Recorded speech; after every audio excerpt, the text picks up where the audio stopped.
It is the Unfiltered band. It means, yes, another episode of Unfiltered coming at you right here officially. This will go down as episode number 108, another episode of October Unfiltered, coming to you live here on a Monday as we are set for the World Series. The Houston Astros will host the Philadelphia Phillies, who had that in their scorecard, or perhaps with our good friends, if they betted such, at Bet Online. We'll get to them in a second and get to you right here. As always, you can jump on board the Unfiltered Revolution at Casey Stern along the way. Very simple when you're on Twitter and you get to at Casey Stern, you can get into the bio and you can find my YouTube channel. You might be watching us there here live, where we're noon Eastern every day throughout the course, including weekends, throughout the course of the World Series until the conclusion of this 2022 baseball season. You also can jump on board and find us at the Believe YouTube channel and, of course, Apple, Spotify, and everywhere you get your podcasts. If you're belated and not with us live, you could jump on board as well. We got a ton to get to here on the show. Mike Stanton going to join me here in a few minutes. My buddy Jody McDonald is tapped into Philly as anybody.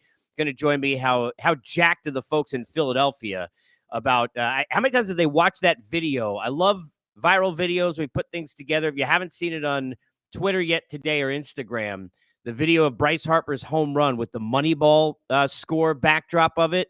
I had to watch that 3 times, and I'm a Met guy, so it tells you it's pretty powerful stuff. We'll get into all sorts of things setting up the World Series today here on this show. You can always jump in. You get us a couple of ways here live and interact throughout the course of the show. Live on the chat.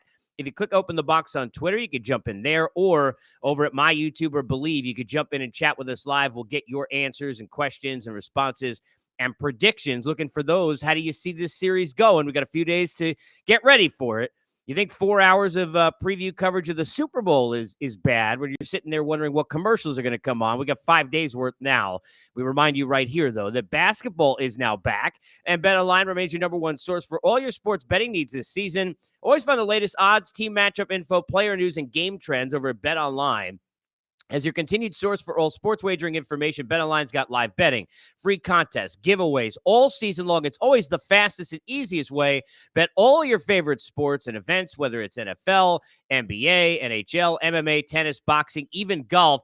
Simple. Get over to betonline.ag. That's betonline.ag. You join, you get a 50% welcome bonus. How about them apples for your first deposit? Make sure to use the promo code BELIEVE. That's BLEAV. To get your rewards. It's BetOnline, where the game starts. And we get started by saying that, yes, the Phillies and the Astros are in the World Series. Not sure anybody had that. And the first thing I want to discuss and get into today, and I tweeted this out this morning, it's always my favorite part in getting a chance to be at and cover, I don't know, I think 16 World Series in a row it was. You always feel like, and this is how it works as a media member, right? You are charged with covering one side of it. Whether I was doing TV or radio, and for a lot of years, both, you're on one side of it. And just like a fan of a team is, if you're a fan of the Phillies or the Astros, when you cover that side of it, I guarantee you, because I can tell you what happens, happen to me every year. You get to the site 2 days before, so they'll get there Wednesday. Thursday, they'll have media day where you watch all of your players with scrums and tons of mics in front of them. And I can tell you that between all of those, all of the media members are talking to each other. And they're saying the following: dude, nobody's beaten this team. Which team? Well, the team I covered. I was on the AL side. I was with the Astros. On the NL side with the Phillies. Nobody beating this team. They're on a run. They're on a roll. Their momentum is too much. And clearly a difference separated 19 wins, for example, in the regular campaign between these two teams. Biggest gap in, I think, 7-8 decades. But it doesn't matter what the story is. The story is always, whatever side you're covering, that team is too dominant. They're under too much momentum. The ride is too real. Everything is meant to be, and they're not going to lose. And then all of a sudden, one of the teams is gone. I remember specifically one that stands out to me. It was on the AL side in the Wayback Machine, the first Giants title that they got. So what is that, 2010, I think it was. And here comes a team in Texas on the American League side, one of the 2 times that they made it. They had just beaten the Tigers. I think it was 16-5, I believe was the score in the final game. Nelly Cruz drove in like 10 runs. They were flying. It didn't matter that Tommy Hunter, now Met reliever, was about to start game 1. Think about how long ago this is, 12 years ago. Didn't matter. You covered that team. No one was getting them out. It was the Cardinal series, excuse me. Because I remember specifically one of the things that was never going to happen was, if you remember the name Alexei Ogando, no one was going to hit him. He didn't give up a hit, it seemed, in the first couple of series. And then Alan Craig, speaking of names of yesteryear, came back and bit him not once but twice in a World Series. It is always about, same thing happened the year they played the Giants. They went home in 5 games. It is always easy to say, whatever side you're on, whatever team you root for, they're never going to lose. And then everything changes. That's how momentum shifts. We'll talk about that among other things, and certainly some offseason things. A lot of questions looming for those Bronx Bombers who, I don't know if it's Bronx Slap Hitters. We'll find out whether or not they've changed names. He believes in the Bronx because he hosts it. And, of course, longtime Yankee. And as I mentioned to him last week, we always remind he was a Met for 2 years as well. My guy, Mike Stanton. Mike, how are you, sir? Happy Monday to you, buddy. Casey, I'm doing great, man. How are you today? I'm doing good, man. So I gotta start here. Before the series, and even though you believe with us with the Yankees, longtime Yankee, for people who don't know what I think they do, long time covering the Astros, you know that team as well as anybody. I'm sure you wouldn't have been shocked if the Astros won this series. Maybe not even shocked if I said they were going to sweep this series. But are you surprised how easily they seem to have swept the Yankees off the field and ended their season? Well, I mean, when you look back at it, the 4-game sweep. Really maybe the most competitive game was Game 4. I think 3 lead changes. But I'm going to have to go with Dusty Baker. And Dusty Baker said, other than Game 3, they were all close baseball games. But I think it was pretty evident on the field that the Astros were the better team. They were healthier, they were deeper. They were playing a better quality of baseball. So not really. I actually had a friend of mine ask, Astros in 6. I said, I think 6 is actually conservative. I think it could have been 5. Well, it ended up being 4. A lot of questions about the Astros, and I want to get into the World Series and look ahead to it and all that, but let's delve in and dig into the Yankees, because when you're in New York and you're under that cauldron, the spotlight, we both know that you played in it for a long time now, cover it. I lived there most of my life, covered it. I know how it is. When you're a manager on May 8th of a season, no other manager understands in this sport. The only coaches who understand probably, and I've always said this, professional sports, what that feeling is like is if you're coaching the Lakers on any given day, the Dallas Cowboys on any given day, and if you're a hockey fan, the Montreal Canadiens or the Leafs on any given day. The only other teams, and it's still probably behind the Yankees, right? Any day of the week. When you get to the postseason, everything is magnified. To have Booney be in a situation, I love him personally, know him well, to be in a situation yesterday where not only, I wouldn't say caught doing, but they're promoting, putting out there that they had a coach for, and I'm okay with the mental skills and all of that. It's an important part of life. People get on that. I'm not. What I am getting on is maybe choosing the wrong one. If their idea was, let's go around and have FaceTimes and videos about the 04 Sox, which I covered Boston that year. What was your reaction to hearing about that yesterday? Well, it did make me raise an eyebrow until I thought about it for a second. And the thing is, it's the only time it's ever happened.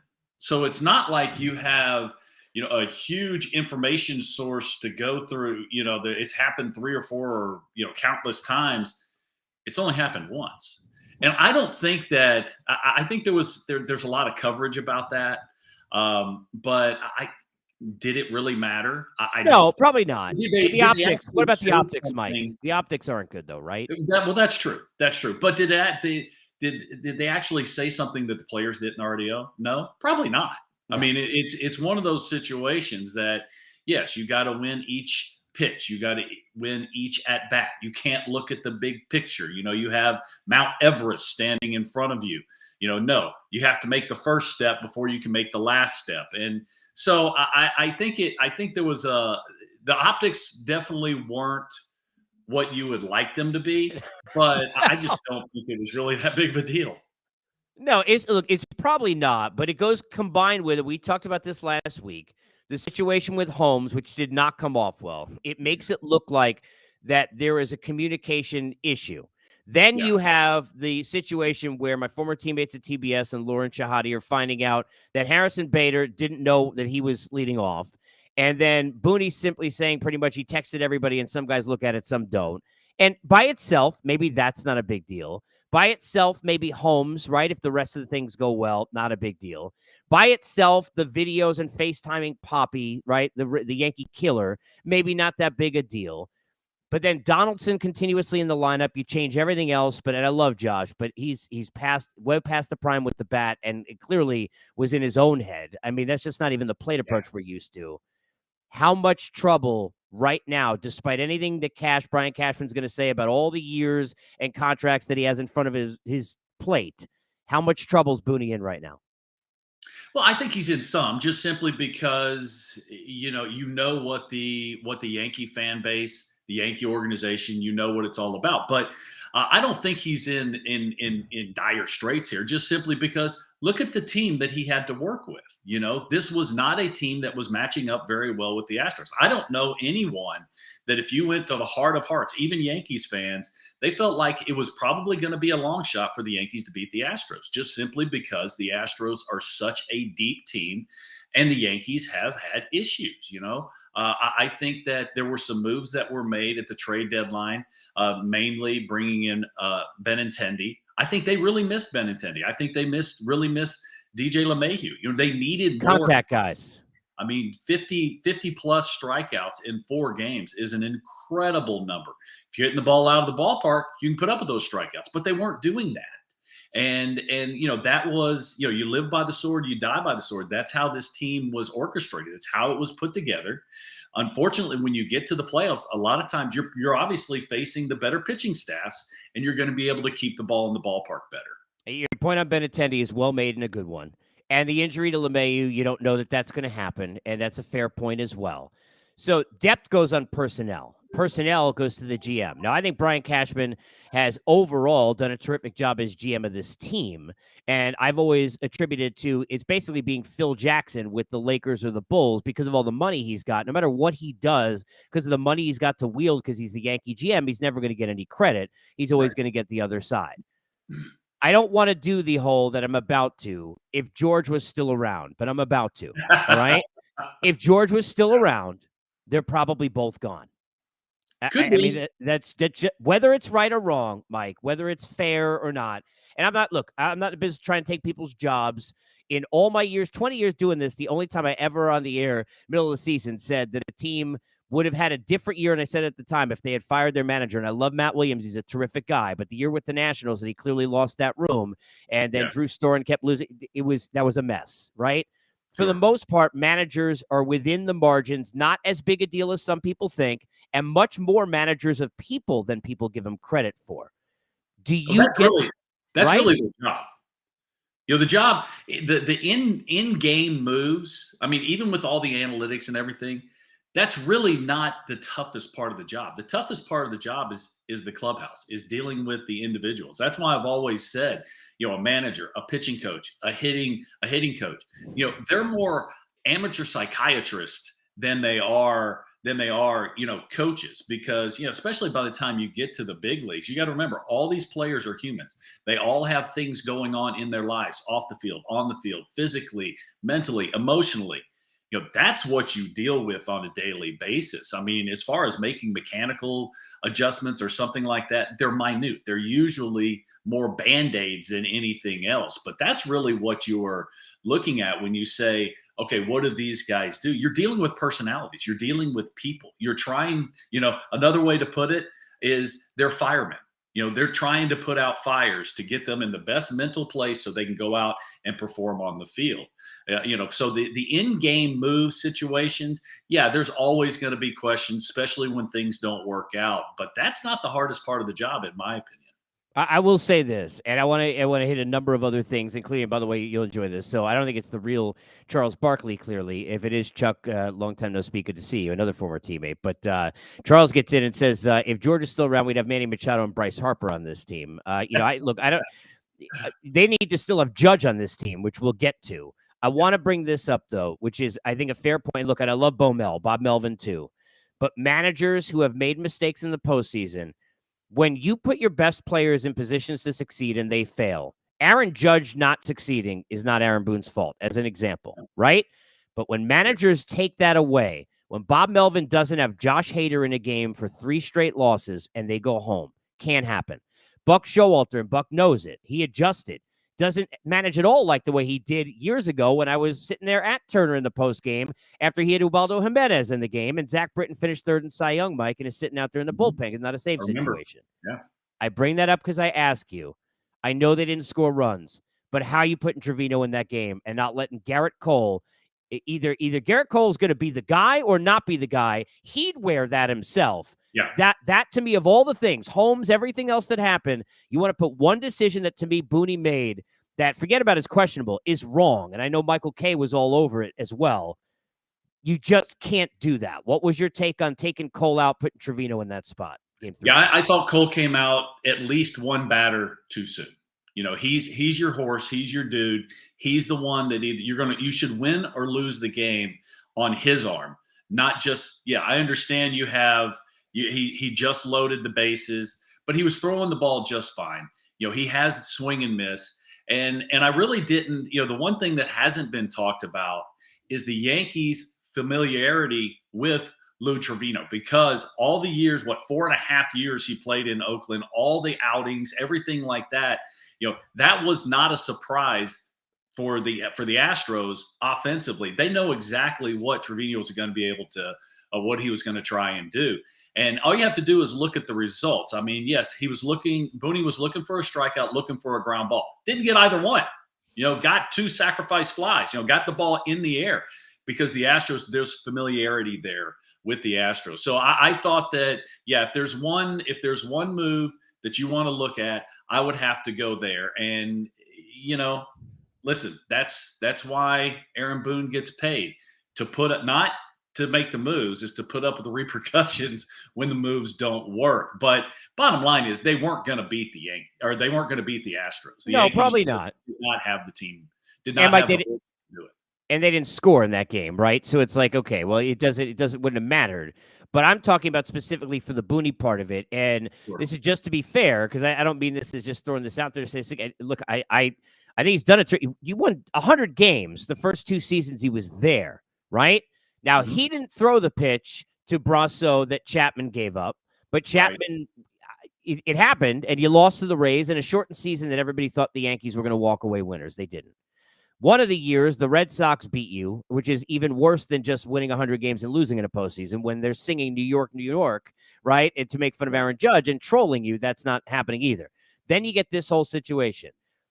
I hate the whole, I used to joke Chris Broussard, who used to put, when LeBron went to the Heat, there's a 48% chance, there's a 67. I hate those things. So let's make fun of them now and do them. All right. I would probably put it as, and I could be totally wrong, I think Brian Cashman's safe. I think he's been there, unless he doesn't want to be there anymore for some reason. It's his choice, right? He may be sick of it because he can get another job somewhere, but I think he's probably safe. I think Booney's north of 50 out. I just, the optics are so, all of the things we just talked about, all the winning but not getting it done in the postseason, which for the Yankees, this isn't the Mets. You know this as well as I do, having played for both. It's a different feel. Would you be surprised if a managerial change was made? Surprised? No, I won't. And just simply because, what we've already discussed, that, the Yankee way is, you win or we had a bad season. Now, I don't completely buy into that right now. They were talking about it on the broadcast last night about that being the very case. I think it was Pedro was talking about it. And I'm like, hold on. They haven't won in 12 years. So no, the fan base is not used to this team winning anymore. You go back to the late 90s, early 2000s. Yeah, there was pressure there because that's exactly what the fan base expected. But now they haven't won in so long. You can't look at it and say, yeah, they're used to winning. No, they're not used to winning anymore. It's been over a decade since they've won a World Series. But would I be surprised if Booney's out? No. And the old saying, a manager is hired to be fired, and somebody has to pay the price. And a lot of times it is the manager, whether it is warranted or if it's not, it really doesn't matter. That's why you're there. Nobody has a job forever. No, and I don't know, part of it is I don't know who the guy would be. You got Rob Thompson, who That's the now, other side right? of it. He's in Yes. Philadelphia.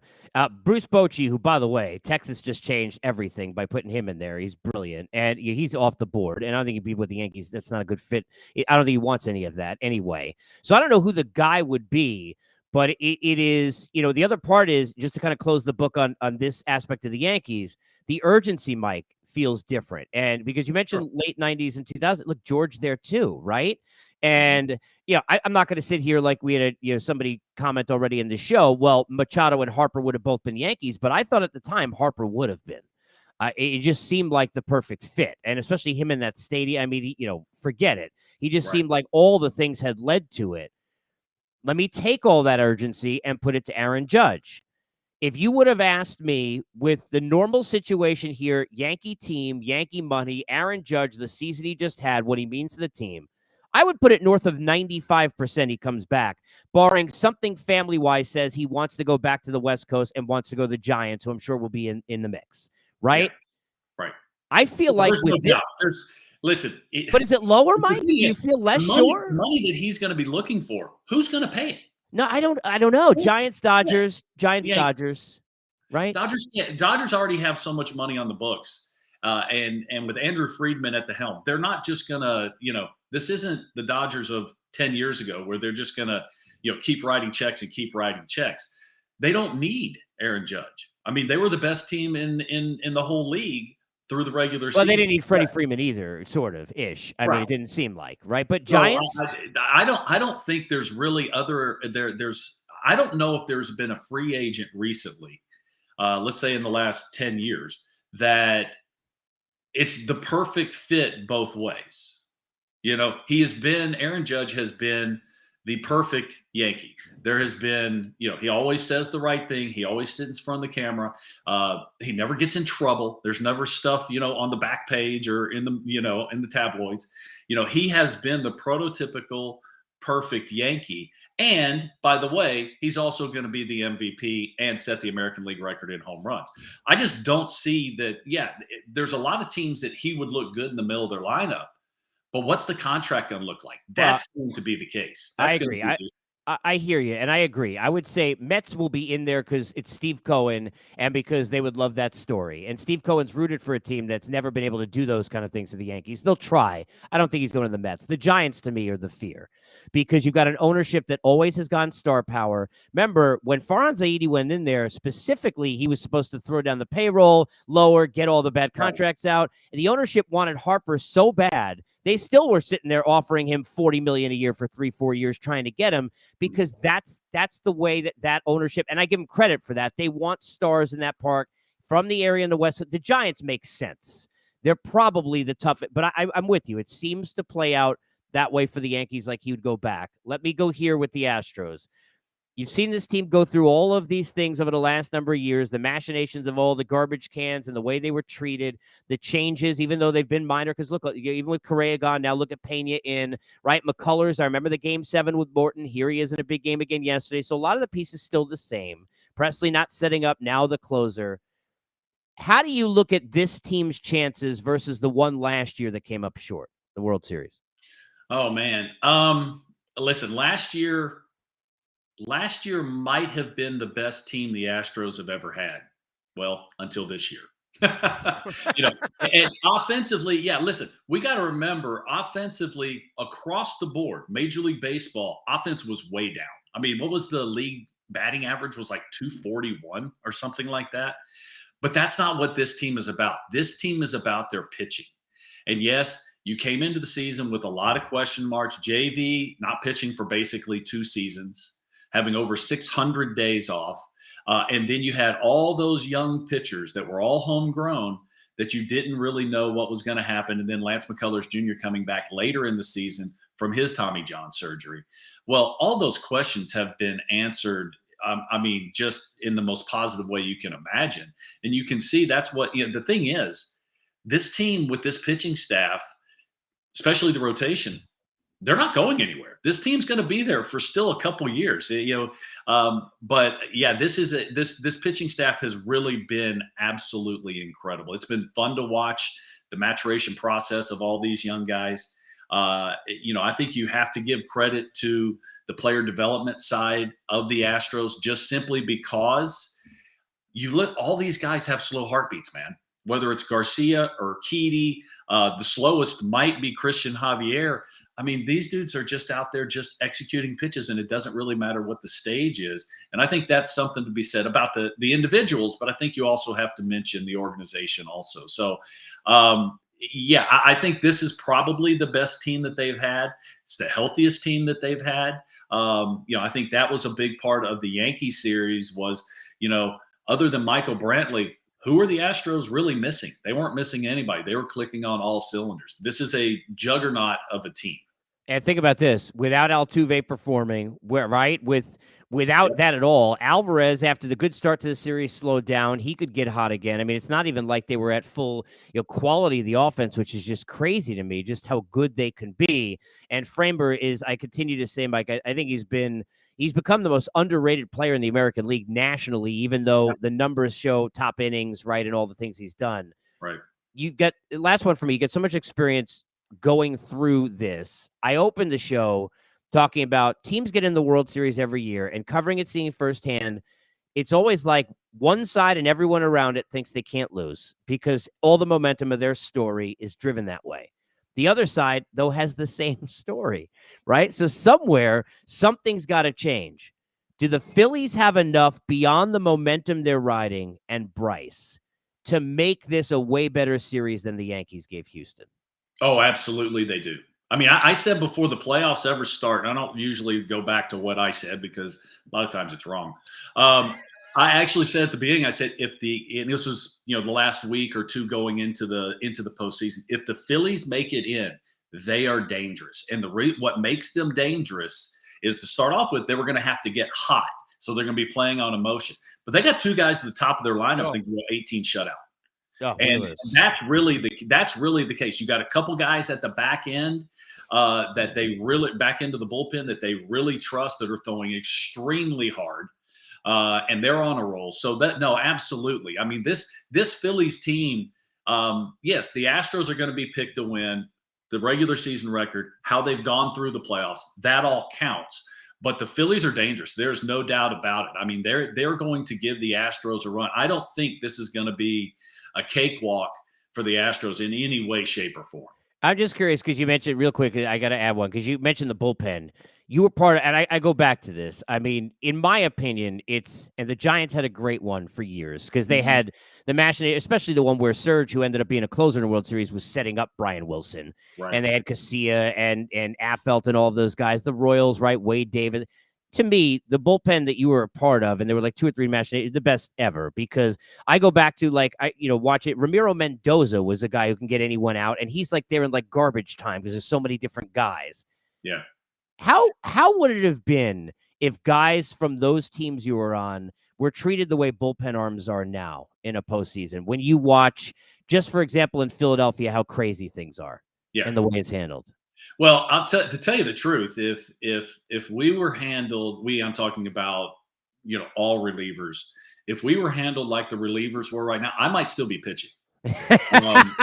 Because now no one. I mean, there's everybody gets up in arms when a guy goes 3 days in a row in the regular season. Like it only happens just a few times. 3 days in a row, that was a good week. Yeah. There were times I went 4 or 5, maybe even 6 days in a row, whether I was in the game or not. But it's just a different era. So, and really in the playoffs, the hardest part of the season is getting to the big dance. Okay. Once you get there, now it's about who's hot.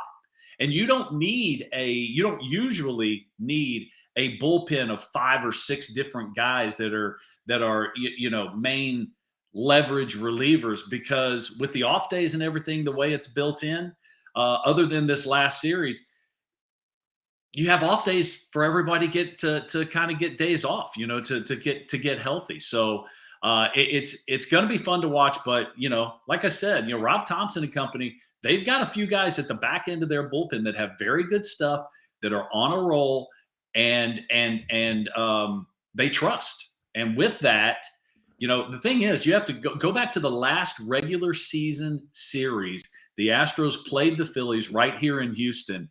And Aaron Nola could not have been more spectacular. The Astros had no chance against him whatsoever. Now, his last time out, yeah, he struggled, gave up 6 runs, but you remember that. I mean, even as a player, you remember that. Yeah, last time I faced these guys, I threw the ball pretty well, and on vice versa, on the other side, the offense goes. Last time we saw this dude, we didn't do much. You might not know the exact numbers off the top of your head, but you know that you did not perform well. So, and you saw what Zach Wheeler can do. Zach Wheeler, this is a big time power arm that's throwing the ball incredibly well. And because of the way both series worked out, ending rested.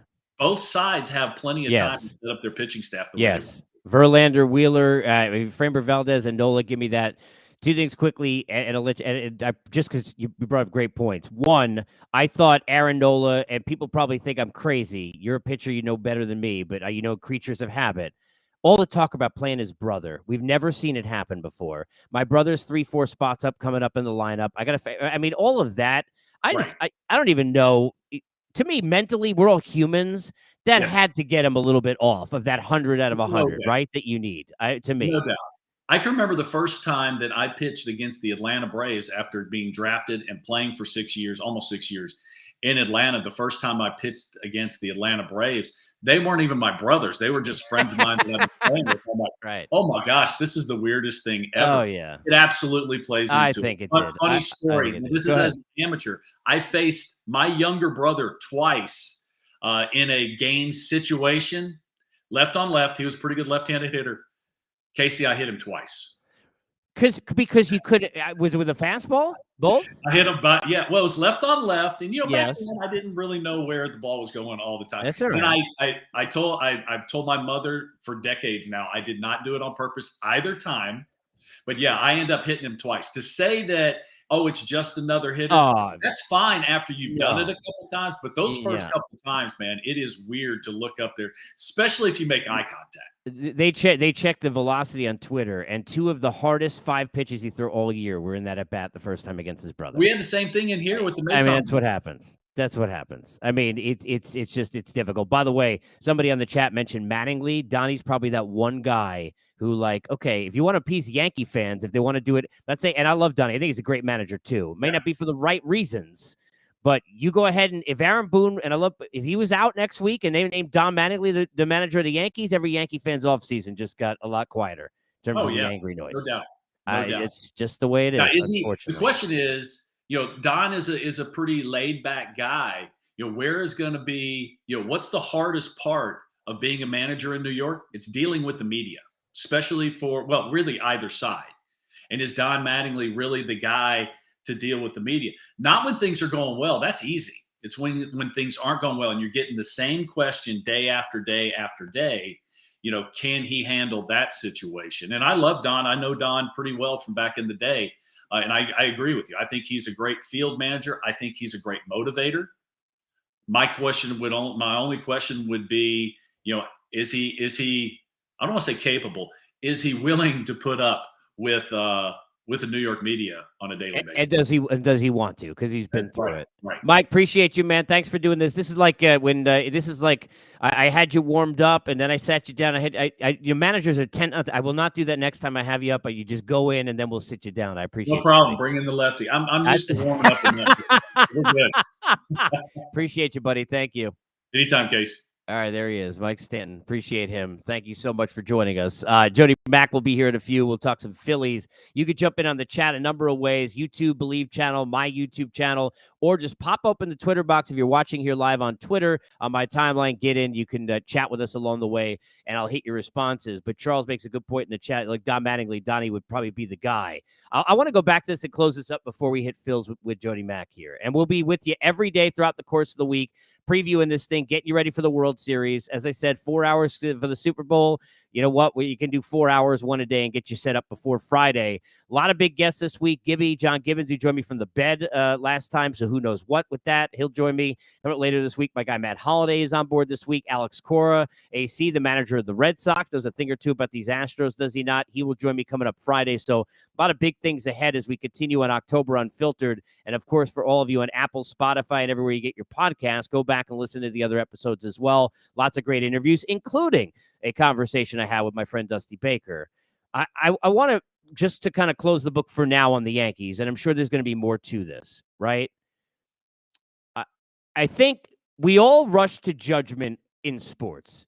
This guy's terrible, made a bad move. That guy's decision is brutal, right? And then it doesn't work out that way. Now, look, I'll give you an example. Dave Roberts, Dodger fans still get on Dave Roberts every day, right? Seemingly, it's every day. I remember watching the first time where he was in the World Series and being there, and I've known Doc a long time. He's a regular on my show for a decade. This is a guy, and I covered him in 2004 when he was on the Red Sox with, that steal.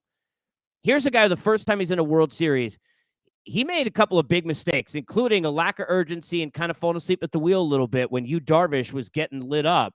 And he had Kershaw do 4 scoreless innings after that, put you too far behind the 8 ball. Not the only reason they went home, but they went home in that game in the World Series, right?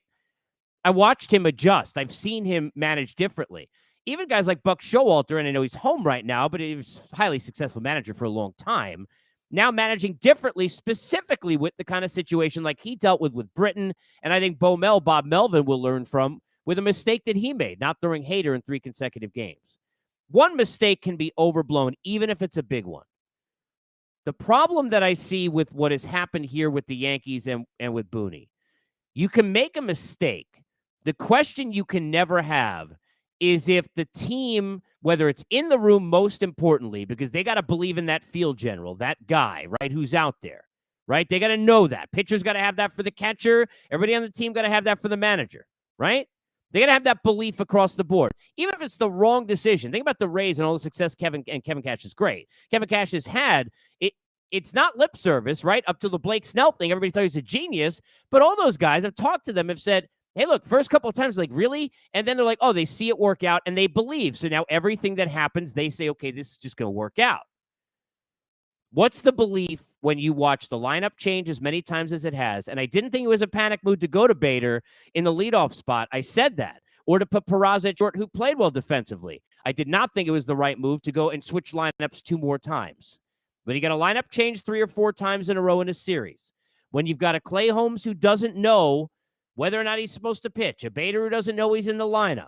You've got life coaches showing me David Ortiz, and now we're not just, I would have hidden that and not told anyone if that's what you're doing. We're promoting it and putting it out there, right? When you've got all of these things, 200-win seasons, one season where you go home where Chapman gives it up to Brasso in the shortened year and the Rays can't beat you. The Red Sox send you home in a postseason themselves after you win 100 games. Now you're here this year and you look like the Astros has wiped you off. And I agree what Mike Stanton said. If people just join us, Benintendi was a big loss. Contact guy would have helped them. DJ LeMahieu, big loss with the injury for sure. Now, I'm not saying they win the series, but they would have definitely struck out less if those 2 guys are hitting 1-2 in the lineup. Everybody who watches the game would have known that. But is that enough, especially with Don Mattingly looming and out there, and with the Yankees, and with Brian Cashman, you can't fire yourself, right, in the crosshairs of the personnel. Is that enough to keep Booney's job? George, it wouldn't even be a question. And I love Aaron Boone. Wouldn't even be a question. It's probably about 50-50 for me. I'm curious what our next guest thinks. Even though we'll talk a lot of Philly, he's got the pulse in New York as much as anybody. A guy you can find long time at WFAN Radio, WIP, CBS Sports Radio right now, and you can find him knowing a lot more about horses than I do as well. And not only a friend, but a guy who I mean this, I've said this to him, respect as much as anybody in this business and admire. So I'm proud to call him a friend. Jody McDonald's with me. Hey, Jode, how are you, buddy? Let's see. Me appearing on your show means I only owe you about 19 more appearances.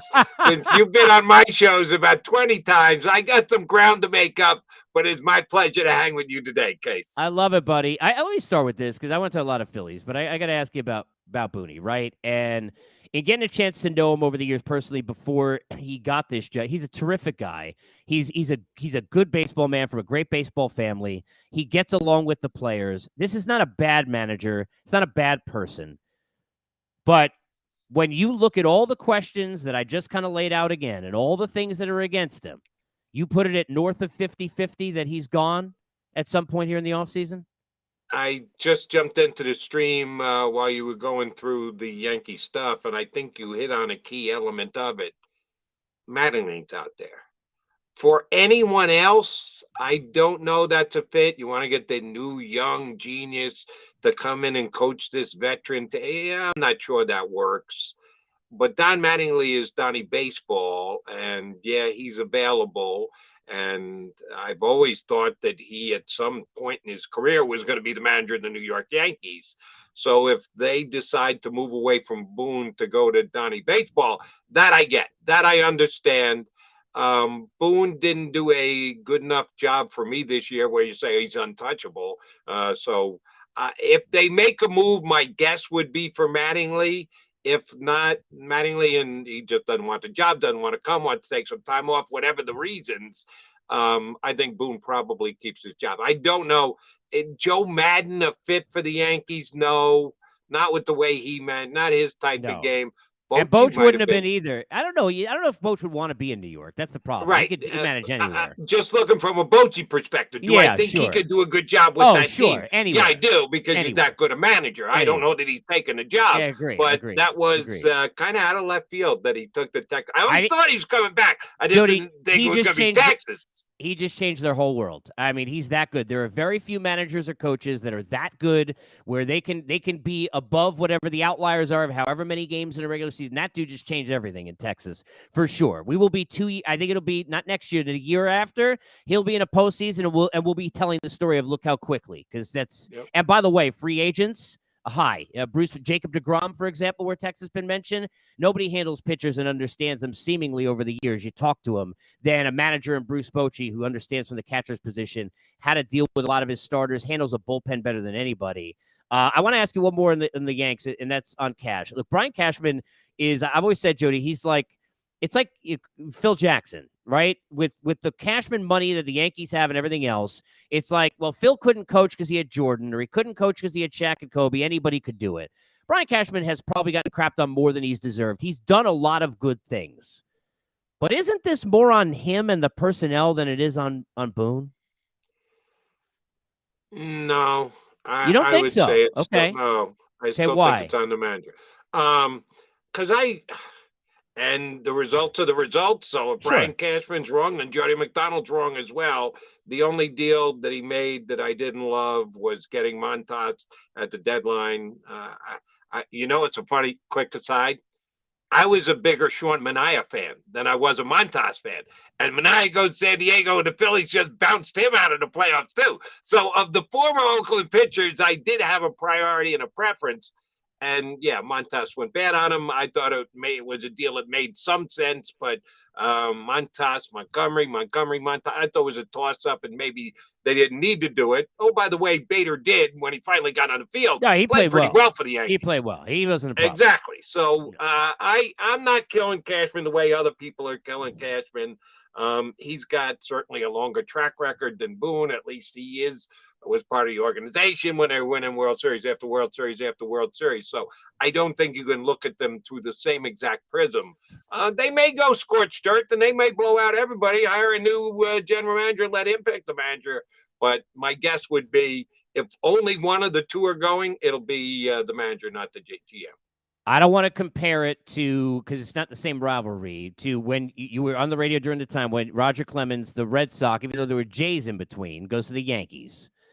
But during the times that you watch Bryce Harper play with the Nationals and beat up on the Phillies and the Mets and everybody else, if I would have ever told you ... then not only would he be doing what he's doing for Philadelphia, but the relationship would seem to be such in like we're going to be talking all time like an Allen Iverson kind of a relationship with this fan base. Would you ever have believed me?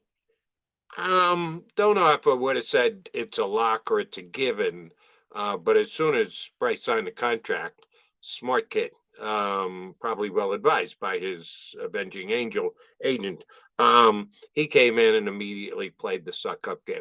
Philadelphia is where I was going to be. I want to be here for the next 13 years, move my family and spend the rest of my life. So he did it right. Because, yes, Philadelphia, not unlike every other fan base, but maybe a little more so in Philly, you suck up to Philly and tell them how great the town is and how great the fan base is, which, by the way, if you've seen Citizens Bank Park here, It's best in the league. It's been the best in the postseason. It really is. So Bryce played it as well as anybody can play it. And he seems like an honest guy. I don't think he's just has to say whatever he's going to say and rolls his eyes when he turns around and away from the camera. I think he's a really honest guy, and I think he's loving being in Philadelphia. And yeah, with the way that things are going, he couldn't have made a better choice to make a 13-year commitment. People forget, and I remember talking to Scott, the angel that you spoke of on the show, and Scott Boras. I remember talking to him after this deal. People forget, and I always use this as an example for people get on Scott Boras. Now, I don't want to say Scott told him not to, because that's not how it works with agents, but Scott he advised Bryce Harper, I can get you more money if you don't take this deal. People forget the Giants, who will now be in unjudged, and the Dodgers at the time who had the money, we'll see if they still do, they always find some, had offered $40 million type deals for 3 or 4 years. Bryce Harper took way less AAV and could have easily been good enough to go back out in the market. But point being, seemed to really solidify to your point that he wanted to be in Philadelphia long term. That's one thing.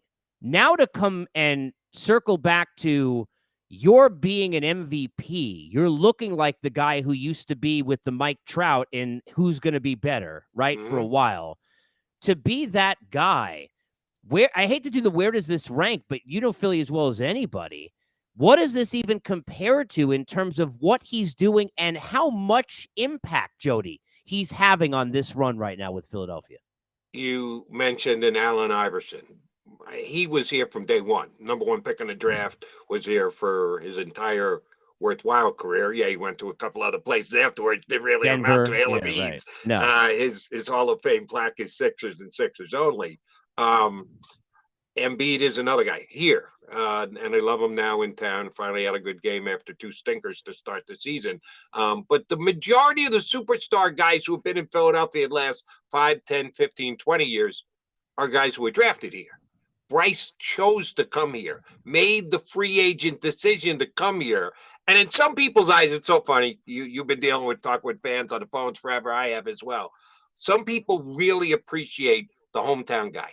Anybody who comes in from outside, but he didn't start his career with us. Some people have that opinion. Others appreciate a free agent more because they chose to come here. They weren't drafted here, where they have no say whatsoever where they get drafted. So different people have different perspectives. I don't know that there's a comp to Harper. He's probably the best free agent. And yeah, he's got to finish the deal. We'll see if they can win the World Series. He's checked all boxes for me, even if they do lose to the Astros.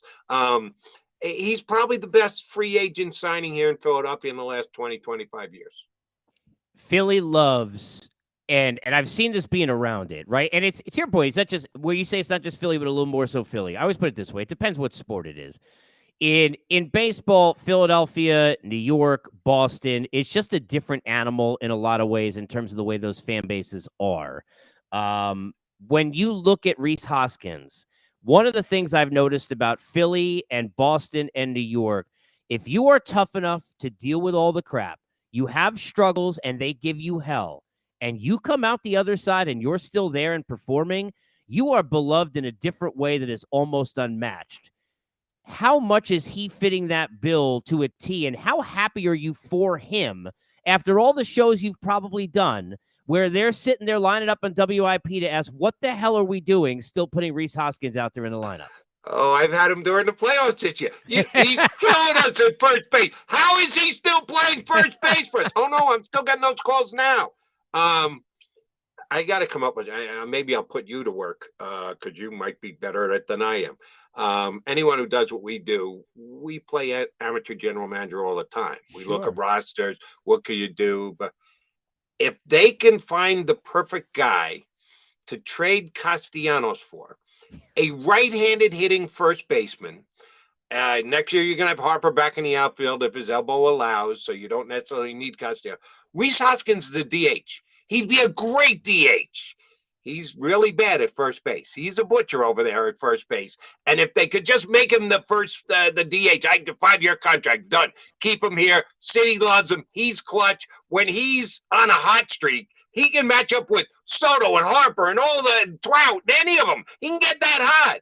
Now he can also get that cold and go 2 for 30. So we know what Rhys Hoskins is. He's the biggest Pekin Valley player, maybe in all of Major League Baseball. The other thing we know is he can't play first base. So he needs to be a DH.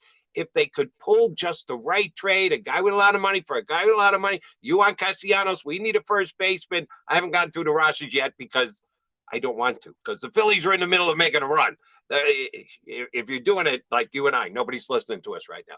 You and I can have this conversation. I don't really want to have it with the Philly fan base because they go, what are you worried about next year for? We're going to the World Series, McDonald. So, yes, he is beloved here in Philadelphia, Hoskins. So if you can come up with that right-handed hitting first baseman who can take over for him and make him the DH, and we'll take on a high salary guy, and we'll give you a high salary guy in Castellanos. Phillies will be good for 2023 and going forward as well. Well, I'll tell you what, the stories have been great across the board for this team. Certainly Rob Thompson is one of those, and what he's done. I remember when I asked about Kyle Schwarber, because I remember being at the World Series covering it, and through that playoff run where it was, he had come off from two at-bats he had in the Arizona Fall League after he came back out of an injury and ripped a double off Corey Kluber in his first at-bat. And I remember being in the press area in the stadium and people sitting there and saying, this is just a different dude. He already had the aura of all the long home runs and the short, and then it was left field in against the Mets, and then it's okay, but he doesn't hit as well, and now he can't make contact, and it kind of the luster wore off a little bit. Something happened in Boston when he went in there, even in a short time, where it seemed like it built up to where when he went into Philly, you're like, okay, this is a fit in the stadium, it's a fit in the city. It's like a glove, though, Jode. I mean, this guy right now, you're not your typical leadoff hitter from the yesteryear you and I are used to watching the games of. Right. But I don't know. It's kind of hard to be more beloved right now in this short of time than Kyle Schwarber right now is in Philadelphia in terms of hero status. He is doing that. Those are the three guys. We've already talked Harper, Hoskins, Schwarber is certainly the other one in that mix. You know where I get my scouting info from, Joseph Anthony Aloysius McDonald Sr. And he had seen him in A-ball in the Florida State League and said, Jody, this guy's got one of the best swings I've seen in 2 years, 3 years. You got to go back to who came. Oh, Freddie Freeman came through, and I forget. He gave me another guy. 3 of them came through, Stanton at the same time.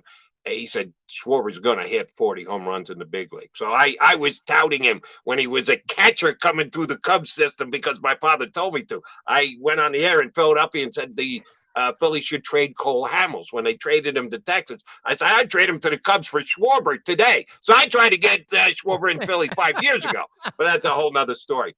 Here's the one thing I didn't know about Schwarber, because I watch him play, but I never had him on a show, never had interviewed him, so I didn't have a good feel on him as a person. To a man. Oh, he's terrific. Players, teammates, the manager, the media guys who are in there every single day covering the team say he is the leader on the Philadelphia Phillies. With Hoskins, who's been here 5 more years than he has. With Harper, who's been here 3+ more years than he has. The guy that binds the team together more than anybody else is Schwarber. And that I didn't know. I knew he was a good guy, had a good attitude, actually could joke with the guy and he was funny. But I didn't know he was the take control of the locker room kind of guy. And I don't know how many people I've talked to over the last however many months since the Phillies got it turned around with Rob Thompson coming in. And the dynamic changed when they changed managers. That Schwarber is more the leader of that clubhouse than anybody else. And I didn't know that. Now that I know it and I can see it, it doesn't surprise me. I got 2 more for you. One, Zach Wheeler, clearly as much as, as soon as I heard, you and I haven't talked since then, but as soon as I heard Chris Bassett, when they played the clip of the day before he pitched in Game 3, where he said that New York is as tough as everybody says, and I'm proud that I made it, I knew he wasn't getting re-signed and was off the team and already wanted out of the, I mean, you can't, if you don't, you got to embrace these kind of cities. You can't, I mean, I don't even want to hear, once that's even in your mind, you fail in a big spot.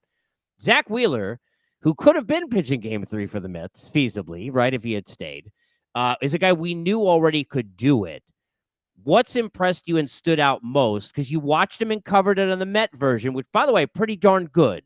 But what's impressed you most about this now next level version where you've got an ace and a game one dude who has a very good chance to outpitch Verlander, despite JV being a Hall of Famer here coming up on Friday night? This was one I had a better grasp on. Like I told you, the Schwarber leadership thing kind of caught me by surprise.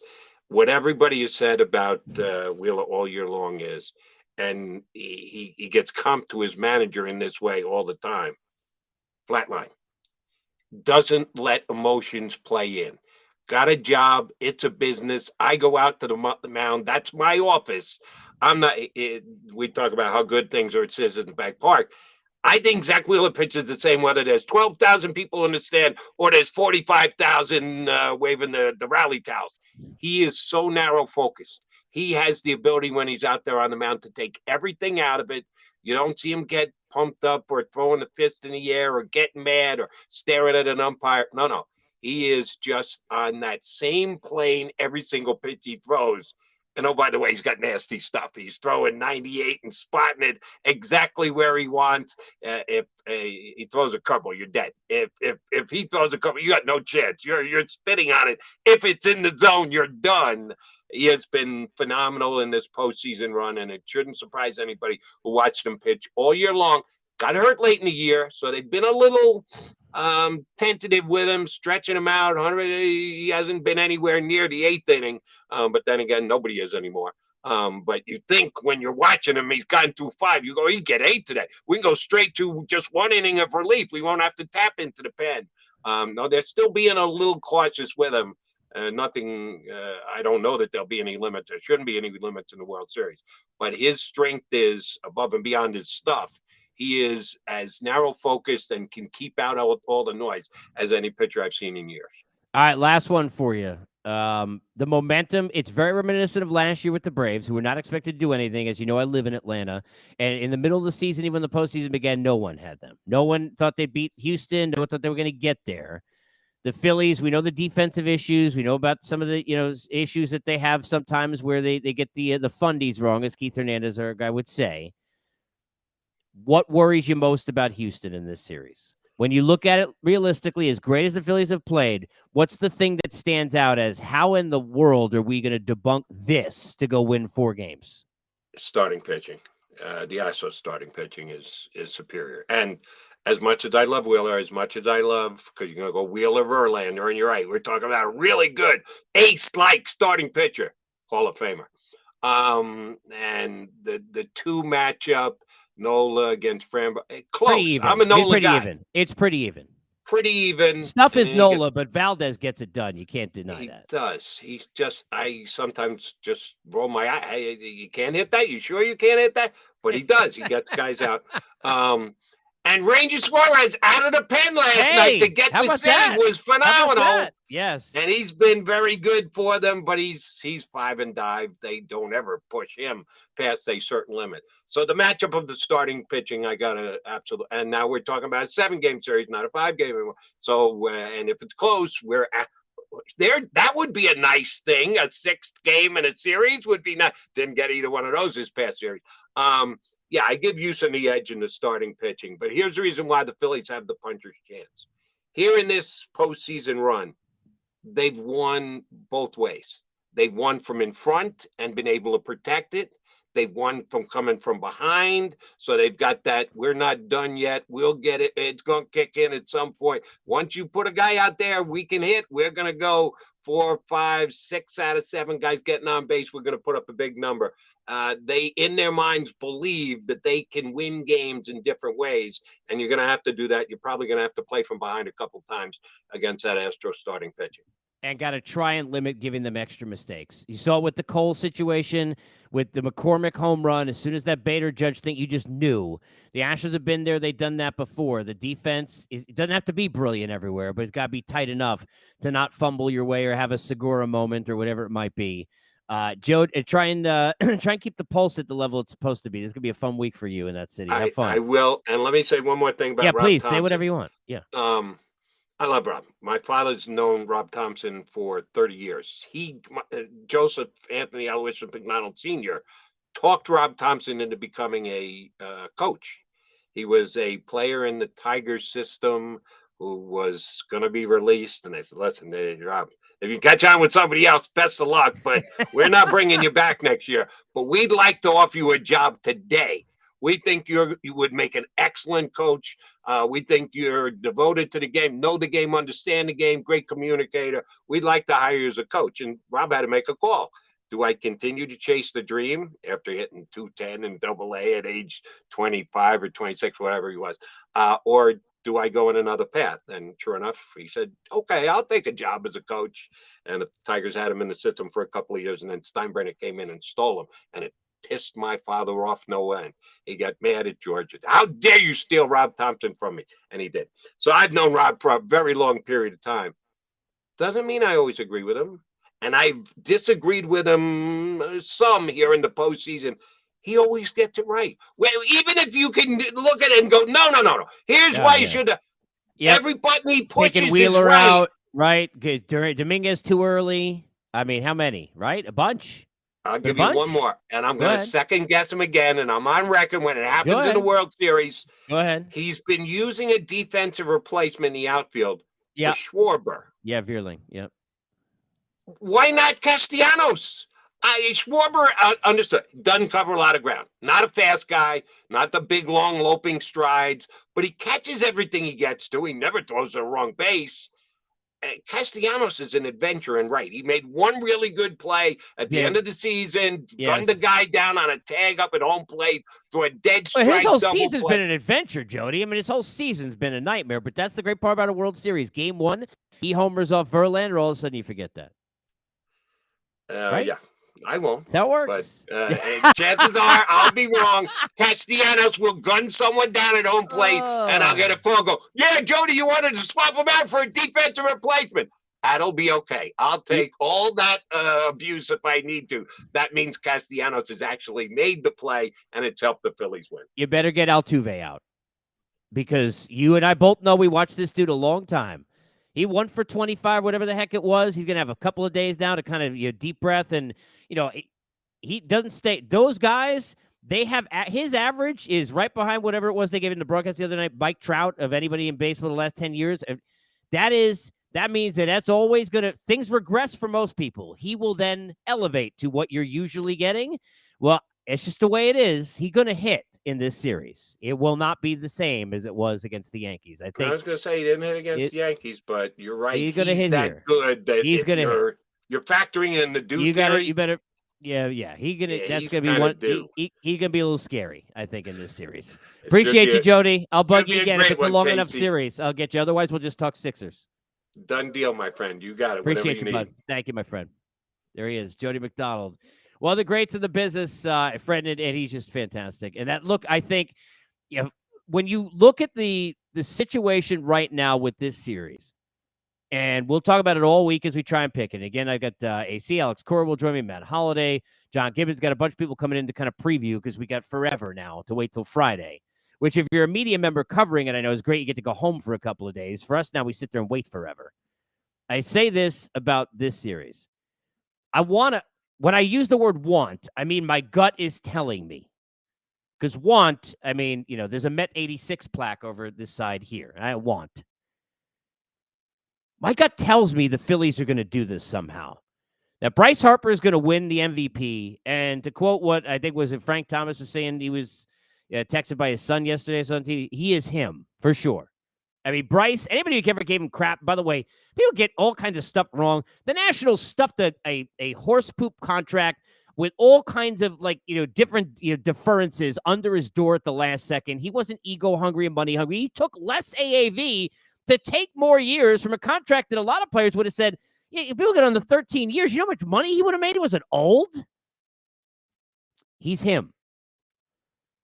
My gut tells me that the story I'm going to have is in a couple of weeks sitting there and talking about how Syndergaard and Wheeler, right, won a World Series with the Phillies, and Bryce Harper, the guy who's in the National, all this, if you're in a Met world or NL East world, is a bizarro world, all right? And how did they do it, and how does it happen? And my guy Dusty somehow again falling short just because my gut is telling me that. But I try to diet some so that I can keep dad bod in check. So I'm going to go away from the gut. and go to the brain, which is usually a mistake in my life. The gut is where I should go. So when I tell you my gut says Phillies in 6, and that's what happens, laugh at me. I think it's going 6, but I'm going to take the Astros. And we'll talk about this during the course of this week, but I wanted you key in on something very, very important, all right? Depth in the postseason always comes to bite you if you don't have it where you should. The Yankees' lack of depth in their lineup, in part, sure. I'm not taking all the excuses in there. But to Mike Stanton's point, he's right? Benintendi hurt. LeMahieu hurt. That hurts you, right? Depth in the bullpen. Michael King, people forget I got that injury. Chapman, not even on the roster, became a disaster and an embarrassment even more than he was. That lack of depth, well, you were able to kind of come back against the Guardians and win Game 5. Eventually not good enough, right? The depth of the Phillies, we saw have some problems in this series that they just won. And I know they won, but they showed themselves. The beginnings of them showed themselves. The depth in that pitching staff, so front heavy and top heavy. And now really top heavy at the back end too when you think about the way Dominguez is pitched. If Alvarado is rested in the right spots, Eflin is rested in the right spots, David Robertson in the right spots, and those things will be available to you with Wheeler and Nola going in Game 1 and 2 because you're probably going to be in a situation where I assume Valdez and Verlander will pitch well too, but you're 3-2, 4-3, even if it's that high, you're in a game. That's what those two dudes are going to do on both sides. They're going to get you to where you need to get. Now, those guys still got to come through, but you're not going to be in the situation you were in Game 3 of this last series we just saw with the Padres, where Rob Thompson said, and look, people thought it was wrong at the time. I didn't necessarily have a problem with it because I would rather you be too urgent than not urgent enough.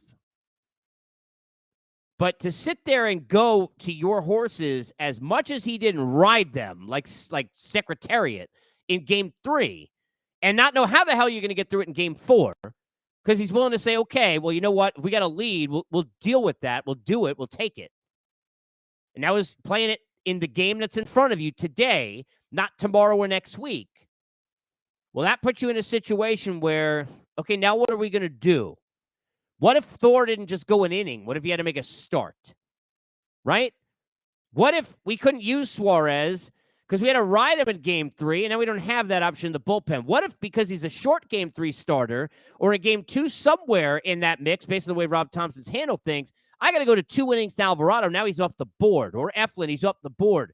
If I go to Dominguez early, who's coming back to save me?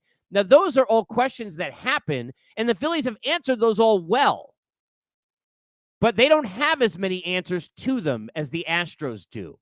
As an Astros team who, I don't even know how many machinations back, was it 2017, with a lot of these same players, had McCullers and Morton at a game I was at in a Game 7 go the whole game. Including Charlie Morton going the last 3 or 4 to close a World Series out of the pen. That's how deep they've always seemed to be. Now, they're deeper in a pitching staff than ever. Go ask a Mariner fan. So Luis Garcia go for 6 innings in an 18-inning game. That Philly staff isn't deep enough to pitch it. Now, certainly they don't have to do that, hopefully. But you get my point. Even with those kind of questions, the Astros have all of those kind of answers. The Urquidis, the McCullers, so many other guys when they get past Verlander and Framber Valdez. The Abreu's and others when you get past the name of Presley. The depth in that rotation, I think, is going to be too much. I wouldn't be surprised if the Phillies won Game 1 in Houston.